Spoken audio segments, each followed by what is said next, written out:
Dear viewers and listeners of Cover Hub and Radio Candid, Namaste and good afternoon. Welcome to a very special interview with Professor Jeffrey Payne. Professor Jeffrey Payne serves as the Manager of Academic Affairs at the Near East South Asia Center for Strategic Studies. He joined the NESA Center in 2012 after serving for 5 years as an Instructor of Political Science at Butler University. As a long-time Asia hand, Professor Payne conducted analysis on China's foreign policy, Indian Ocean rim security, and maritime security. He is particularly interested in the transactions of maritime security and power competition in the Indian Ocean and the security dimension of growing East Asia-Indian Ocean rim relations. Presently, he serves as the NESA Center's lead for programs that focus on Indo-Pacific region. He also served as the director of NESA's programmatic series on security challenges in Indian Ocean region. His writing has appeared in China File, The National Interest, The Diplomat, War on the Rocks, SIMSEC, and the Middle East Institute's MAP project, among others. He has presented at defense colleges, universities, and several centers throughout Asia and Europe. Today, we'll be discussing different aspects of Indo-Pacific strategy with Professor Payne. Professor Payne, welcome to our show. Our first question for today is, there is an ongoing debate on Quad as to whether it's a security alliance, often termed as an Asian NATO, or a group of like-minded partners advancing a common vision with a laid-out agenda in the Indo-Pacific region. In your view, what is Quad and is it here to stay? Well, first, Dr. Jaiswal, thank you so much for the kind invitation. I welcome your viewers and hope I can contribute to an ongoing conversation that's going on around the world on these topics. Before I get into your question, I do have to do the general caveat that everyone from NESA is required and that my remarks are only my own and don't reflect either the NESA Center, the National Defense University of the United States, or the United States government in general. But with that said, I will get into your first question related to the quadrilateral arrangement between Japan, India, the United States, and Australia. Obviously, it originated out of joint security concerns regarding changes to the established rules and norms throughout the Indo-Pacific, and some of the behavior that is seen as potentially troublesome from the People's Republic of China. But given that its origins were in the security realm, it is overtly not an Asian NATO, and it is overtly not a purely security framework. The reason that I think it often is framed that way and the perceptions come from that way is that the initial engagements between these four countries, whether in the Quad in total of all four nations or in bilateral or trilateral formulations within the quadrilateral nations, the lowest hurdle to leap was the security hurdle. The economic hurdle, the diplomatic hurdle, the more politically complicated questions that the quadrilateral seeks to address are more difficult to formulate just because they're more intricate to put together. They tie into international agreements, they tie into economic issues related to global trade, and also their own these four countries' own legal and political procedures. So the security realm is the easiest pathway to start it, but it overtly is focused on diplomatic and economic engagement. So I think we can definitively say that it is not aspiring to be an Asian NATO, despite the perception that it is trying to do so. These four countries have different mechanisms and different conceptions of how they define the Indo-Pacific, but they are jointly committed to sustaining the rules and norms of the established international system. So they are four democracies that exist in the Indo-Pacific. They are four countries that have dynamic capitalist economies, and they want to sustain not only their own national interests through those processes, but also expand the club, so to speak, with other nations getting involved. So I think the way to understand the quadrilateral is it's more of a formulating mechanism, not even a formal agreement yet, on how to redefine, strengthen, and enhance the Indo-Pacific region. Professor Payne, what are the potentials and limitations of the Quad based on the four dimensions of power: diplomacy, information, military, and economy, also known as DIME? Well, yeah, the dime issue is certainly a way to look at the quadrilateral and a logical way to approach it. There are limitations currently because it's new. This is something that that was initiated in the mid 2000s after the Asian tsunami. It then was paused due to some domestic political complications among some of the member countries. But now the situation is different in our current day and age. And the challenges are immense that these four countries have to address. Not only these four countries, but all countries in the Indo-Pacific. You have obviously climate change, you have changing economic conditions, you have new trade that is being developed, you have the technological revolution that is looming on the horizon for us all.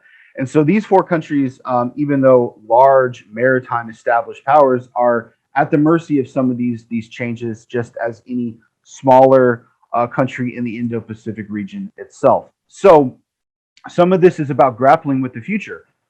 That's one of the limitations, is we don't yet know the trajectories of how policy is going to be formulated to address some of the concerns that are looming on the horizon. Those things are to be built. And so I think that's the initial challenge that needs to be mentioned and discussed as it relates to the quadrilateral.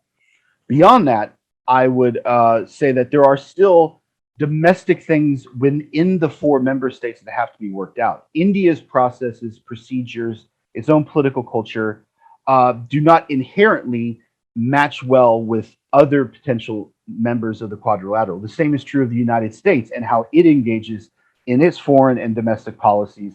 It is not necessarily a natural fit for the other three member states. Each one of these member states has to figure out how to interplay with the others. And so this is why you see all of this activity either bilaterally between, say, the United States and India, or between Australia and Japan, or Japan and India.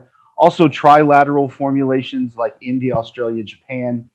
And then you even get the quadrilateral plus formulation, which is either a collection of these member states or all four of them with an additional partner.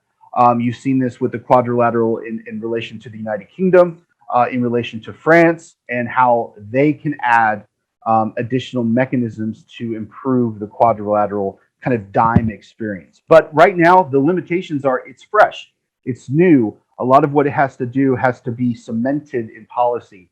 But a lot of the success is that all four states have bought in at the highest level. So prime ministers, foreign ministers, defense ministers, all understand the need of this partnership and how it can benefit their respective nation and region. So that's kind of where we stand right now. So a lot of it is to be determined, unfortunately, at this point. Dr. Payne, how do you assess the maritime militia issue in the Indo-Pacific region? It's a very complicated issue. Obviously, I look at the maritime domain predominantly in my work. Returning to the quadrilateral, the maritime domain is one of the primary ways the quadrilateral is going to start engaging in policy, because all four of the countries are maritime powers. But the maritime domain is suffering from a series of very, very specific and very, very important challenges that every littoral state in the Indo-Pacific, and any state such as Nepal that is reliant on maritime trade through its littoral neighbors, has to figure out. Not only are these climate related, not only are these environmental degradation related issues, but they're also illicit actors, either non-state actors who are engaged in criminality, or state actors or state affiliated actors who are not following the established rules and norms of the game, so to speak. And so one of these challenges that has emerged in recent years, I'd say over becoming a prominent issue over the last 10 years or so, is what is called the maritime militia. And the maritime militia are commercial vessels, fishing trawlers, commercial transports, usually vessels between the range of 25 to 100 meters in length, that serve kind of an all-purpose commercial use at sea, that have paramilitary capabilities or paramilitary training provided to their crew. And they use this to essentially engage in asymmetric tactics against other state actors. If it's navies versus navies in the maritime domain when there's a dispute, then there are established mechanisms and established procedures by which these naval vessels will engage with each other, whether in communication, whether in understanding one another's tactics, approaches, methodologies, what have you. But commercial actors generally are in the framework where they need to give way to any naval vessel or Coast Guard vessel or any other state constabulary vessel that's operating at sea. These maritime militias, because they're serving a political purpose, usually related to either fishing rights, maritime territorial claims, or maritime territorial disputes, will engage in provocative action to either push away another nation's commercial vessels, to essentially bully another actor out of the space, or to intimidate or harass state vessels to bog them down so that other mechanisms of a state's maritime footprint, such as a Coast Guard, such as a Navy, can more freely engage in that disputed maritime space without worrying about their neighboring nations confronting them. So to put this in real terms, that's all very abstract. To put it in real terms, there are several nations that are guilty of this activity. Two of the most mentioned, one is in the Western Pacific, and that is the People's Republic of China, as it relates to the South China Sea. Their vessels, especially their fishing fleet vessels, have been very, very aggressive in how they engaged with other flagged nation commercial vessels or other nations' state vessels, whether they be Coast Guard, police constabulary vessels, or even naval vessels. And part of this is related to Chinese territorial claims in the East China Sea and the South China Sea. But in the Indian Ocean, one of the most prominent actors of this mechanism is the Iranian regime, which Iran itself engages in, not in the same capacity of a maritime militia as, say, China has, but they certainly use commercial vessels to engage in provocative or asymmetrical actions meant to either bypass the dragnet of neighboring states against their illegal activity, or to outrightly bully or to intimidate neighboring countries, especially in the Gulf region. So Iran vis-a-vis its relationship with the United Arab Emirates, with the Kingdom of Saudi Arabia, with the Kingdom of Bahrain and other nations in the Arabian Peninsula. It is a difficult problem to solve. There is no simple answer to it other than greater monitoring, greater use of sharing of information, and greater multilateral coordination on tracking, highlighting the tactics these maritime militias use in order to provide an element of public shame. I mean, some of the most effective solutions to the problem in Southeast Asia, at least, has been for Southeast Asian nations to take pictures, track, record the actions that these maritime militia vessels are using, and then putting them online, sharing the information with other partners and the general public to show what is going on at sea. That's the primary problem of the maritime domain in the world today, is that it is seen oftentimes as a niche issue. And a lot of people don't follow what's happening at sea, even though all of our livelihoods are dependent upon trade by sea, maritime resources, maritime fish stocks. It feeds the majority of the world. It provides for our economic processes. So if the sea is unstable, then all of our procedures on land are going to be disrupted. And so shining a spotlight right now is one of the best mechanisms to highlight what's going on and how to stop this from the policy agenda. What are the challenges in maintaining freedom of navigation and overflight in the region? What could be the viable option for dealing with maritime dispute in a rule-based order? Well, dealing with the disputes, there's already mechanisms by which to do that. There are procedures through UNCLOS, the UN Convention on the Law of the Seas. There are mechanisms tied to that. There are international legal mechanisms in the Court of Arbitration that will decide maritime claims. In fact, this is one way that maritime claim dispute between Bangladesh and India was solved in the Bay of Bengal, that they went to the Court of Arbitration. There was a decision made, and both actors respected said decision. This has not been the case in other maritime areas. One of the highlight reel of where this has been rejected, the Court of Arbitration's decision, has been in the South China Sea as it relates to the Philippines and the People's Republic of China, vis-a-vis some of the land features off the coast of the Philippines, as well as some of the non-land atolls that are tidal revealed. They're not actually land features, but they're claimed as territories by both states. That's one way. Don't let that procedure that has been well established and codified around the world in international law to be eroded, erased, redefined, or thrown away. As for the first part of your question, as it relates to dealing with overflight and freedom of navigation, again, it is for nation states to act transparently with their neighbors and partners and other nations around the world, for the established rules and norms to be followed. For no nation state, whether it be the most powerful nation state on the planet or the smallest, most or developing state, to redefine, so to speak, the kind of established rules of the game. And so if you are a commercial or military vessel, you have the right to sail through an exclusive economic zone if you are engaged in innocent transit. So if you have to sail through, say, India's exclusive economic zone on your way from the Bab el-Mandeb into the eastern straits of the Indian Ocean, India has the right to monitor your transit, to communicate with you, but you, as a flag vessel of another nation, have every right to transit through those waters, so long as you're not going to engage in any activity that is going to impact the exclusive economic zone status for India. So stopping for fishing, stopping for undersea mining or undersea scanning. If you're just innocently transiting through the waters, you have every right to do so under international law. But because of some of the maritime territorial disputes that exist, some countries are seeking to redefine what innocent transit is, the right of overflight can be, and they try to change the perception of how that concept is understood internationally. And this is what should not be allowed to happen. The bottom line is this: the established rules as they are should remain the established rules.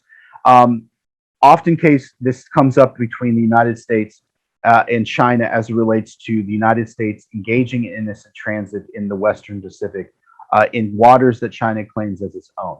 And China claims that the United States has no right to do this, and that the United States would never allow another country to do it in their territorial waters or exclusive economic zone. This is simply not true. The United States has routinely allowed other nations to do the same thing, has followed the same procedures as other countries as it relates to innocent transit, the freedom of navigation, and the right of overflight. So the issue here is, again, it's a political perception game that is being played. The conditions on the ground, most nations around the world accept the rules of the game. They understand their value and they want to maintain it. There's only a select handful that want to have alterations or special considerations for themselves. So I think the way to sustain them and the way to establish that freedom of navigation is an absolutely essential right in the open seas and innocent transit through commercial, through territorial or exclusive economic zones, is for them to be maintained. For states to not be bullied into not engaging in that activity if necessary for their own commercial or national interest. So this is why the United States continues to do what are called freedom of navigation operations in the Western Pacific. But they also do them all around the world. The only ones that get highlighted are ones that happen in the Western Pacific, but the United States routinely does them in the Indian Ocean, in the Atlantic, throughout other parts of the Pacific, and not just the United States. The United Kingdom, other European partners and allies of the United States do them routinely. India has done them. African states have done them. Phone ops are not a purely American tactic. A lot of maritime nations use them, and it's a way to reestablishing and asserting the fact that every nation has the freedom of navigation. Professor Payne, despite the beginning Chinese influence, what are the key challenges faced by America's sea services? Well, one is the issue of the technological change that's on the horizon, machine learning processes and how they can and cannot be integrated into coast guards, navies, That is a challenge for the United States Navy, the United States Coast Guard, the United States Marine Corps, what we call the tri-services, the three services that serve the maritime domain. Automated systems, how they will be used, how they will be integrated, how they will be interfaced with other countries' data so that we can share better information about typhoon tracking, weather conditions, buoy monitoring, all of this information that is out there. 25 years ago, if you were a sailor on a Coast Guard cutter, your information was pretty much limited to what was communicated to you by radio and what the instruments on your vessel could actually scan for in your immediate area. Today, if you're a captain of a Coast Guard cutter, the amount of information at your fingertips is immense, to the point where it's almost difficult to navigate it all effectively and efficiently. So a lot of the challenge for the United States and for the world is figuring out how to process this data and how to integrate it into our operations. The second is the modernization of the fleet. I think if anyone has followed what's going on with the United States Navy has some work to do in relation to its own shipbuilding processes, to its own ship maintenance processes, to the industrial base that supports the United States Navy. That is a challenge that has been well reported, and that it will become a priority. But beyond that, the biggest issue is for the United States Navy, Coast Guard, Marine Corps, is how to work with partners around the world on addressing some of the largest challenges that exist that don't make headlines, and that maybe the United States Navy was not designed for. These are things such as climate change, environmental degradation, and then criminality. IU fishing robs anywhere between 14 and 23 billion dollars worth of live fish and ocean life a year out of the oceans, whether in marine protected zones or through dark ships that are operating in another country's exclusive economic zone. This is a massive problem that is impacting everything from the sustainability of our oceans to the sovereignty of nation states. There are no simple answers to these questions. There is no silver bullet that will address these challenges. It really is going to require a coordinated effort and a lot of countries to come together with their niche capabilities. The United States does certain things in the maritime domain very, very well. Other things, not so well. There are a lot of other countries that have specialities, that have niches that they can surge into.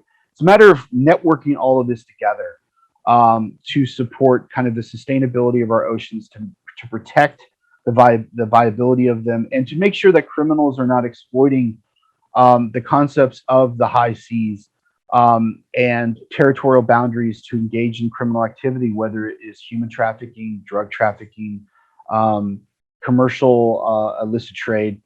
These things all have a real cost to people. They impact fishing communities. They will degrade national industries. They will make trade more expensive. All of those things matter to every country on earth, no matter if you're a littoral state or not. And so all of us have an interest in addressing them and figuring out ways to ease, if not eradicate, the challenge. Professor Payne, as China has been relentlessly working towards its goal of becoming the world's leading maritime power within a decade, what efforts and strategies are being or will be adopted by the US to foster its maritime power, as well as strengthen and increase the competitiveness of the maritime industrial base?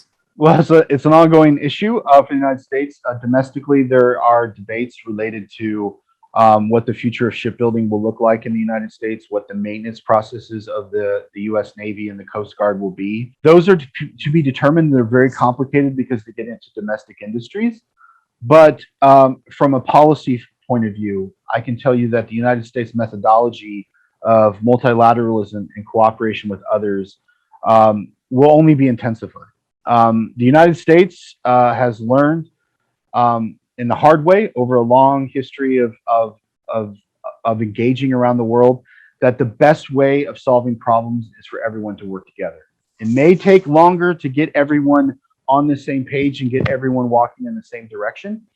Oftentimes, it won't be the United States leading that charge. It'll be a country like the Seychelles or Sri Lanka or Bangladesh or Singapore, the United States will get in line behind them to help, because the only way that we're going to solve these issues and for the United States to maintain its national interest at sea is to work with others.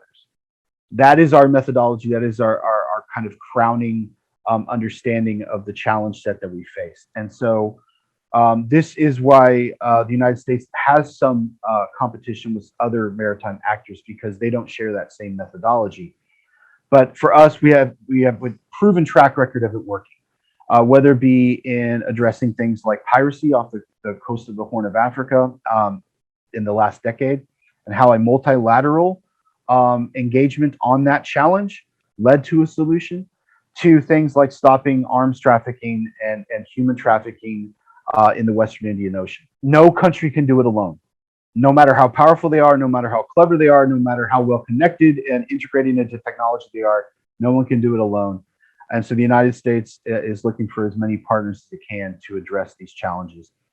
The United States does have a learning curve, though. I will say this, that the United States has had to learn from other states that the things that take up a lot of our energy, say here in Washington, D.C., are not things that are the primary challenge set for smaller littoral states, say in the Indian Ocean. The Seychelles certainly cares about what the United States-China bilateral relationship looks like. But for them, they're really interested in how to protect their exclusive economic zone. So the United States it's taken years for the United States to understand that working with others means that your primary national interest may not be initially served. But helping the Seychelles, say, enhance the protection of their EEZ will lead to more stable waters in the Western Indian Ocean, which is a cumulative good for every actor, whether they be simply sailing through or whether they be a regional actor that has their own EEZ and territorial waters to protect. And so this is something the United States is still actively working on internally. But the short answer to your question is working with others as much and as deeply as we can. Professor Jeffrey Payne, it was a pleasure talking to you. Thank you so much for your time. Thank you, sir. And I hope to see you again soon in future engagements. Take care of yourself.